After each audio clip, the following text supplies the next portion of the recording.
So, Eyal, you were on the show 2018? I was last season. 2018, yeah? Yes. You know, was it educational for you? I learnt a lot about myself. I did. And it was a massive journey after that, and I realised kind of what I was doing wrong and what I was doing right. But I think in terms of kind of a younger generation, it is more educational for relationships and emotions. You know, I think we still live in a society where there's certain stereotypes of men and women and how they should behave and whether they should be in touch with their emotions and not. And I think for guys, definitely, it allows you to realise and aspire to be open with your emotions. You know? I think that is absolutely right. I think we're seeing a different side of masculinity. Yes. Where they're not, although they're all, you know, sort of gods in there.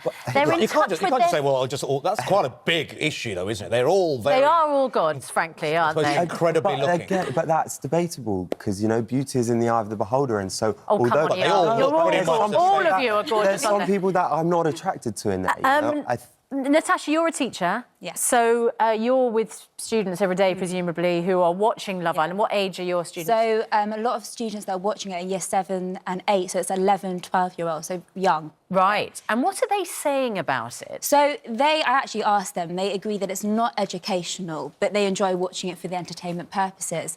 And I think on the one hand, you are shown kind of the emotional aspect of relationships, but you're not shown the complexities that exist outside in the real world. You know, there's no reference to cultural, religious, financial difficulties that exist and kind of form relationships. Equally, you're only shown one type of relationships. They don't really explore homosexual, bisexual relationships. They don't explore things to do with gender identity, which a lot of young people are maybe battling with. So I think on the one hand it is, but then you're not really shown... But Miss Kaufman, if I can interject, just because it doesn't deal with absolutely everything doesn't mean it can't deal with some things. No, definitely, and I agree with that. But I think also the show is very much initially just based on, you know, looks and judgment. It does move on to personality.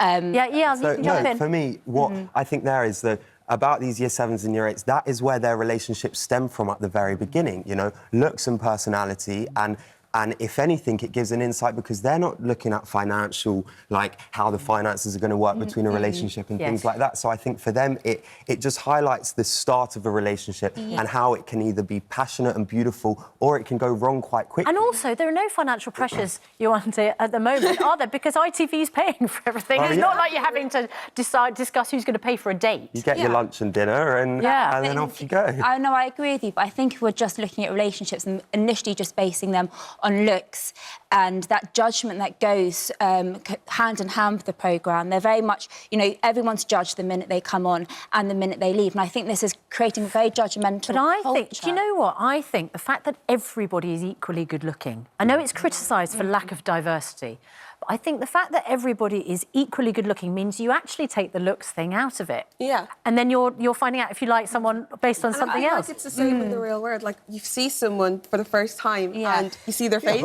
and you're judging them straight away on how they look, and it's the same. No, I agree.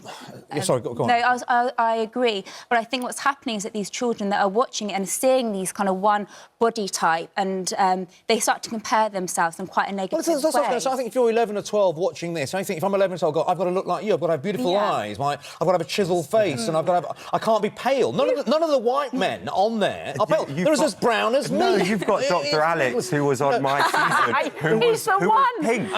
and probably ridiculed for it. And then the women have got to have perfect eyebrows like you. I mean, it's immense pressure. That's not the case in the real world. Oh, no, I watch it with my children and make it very clear. I think you do not have to look like that. I think that's great, but you might say that, but do they not go away thinking, well, you're saying that, but that's what is the biggest TV show in the country right now. What are you complaining about? You have a chiselled jaw. I think it's interesting what you said about body type. I think it's great, lovely, whatever she said. Because everyone in there is different body types, you know, but you have a lot of people in there who have different jobs, who lead healthy, active lifestyles, who are maintaining their body shape and type. Definitely, and I think that's aspirational, you know. For me, growing up, I'd see people with good bodies and that's what I wanted to work towards because I wanted to look like that because it was a healthy and attractive way to look. Should we be promoting a society when we should all look a certain way? Yes, it might be it might be aspirational, but it's also quite unattainable. Most people in the real world don't have hours to spend in the gym. You know, once these students, whether they're studying... Oh, I know, but it's just a bit of fantasy. It is. I mean, honestly. And I agree with you. We I have don't a think bit it's much... educational. I just feel...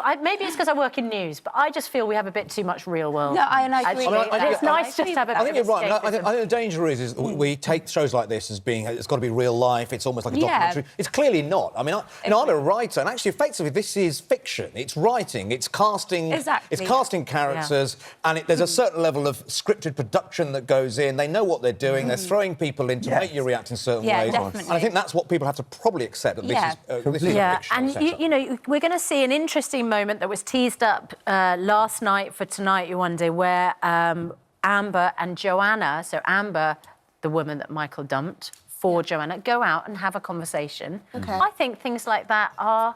You know, kids, teenagers will be watching that. Those are conversations that they will be interested in watching. There's no fighting, you know, there's no physical fighting. The show shows that you can talk. No, but you can talk through anything, you know, and...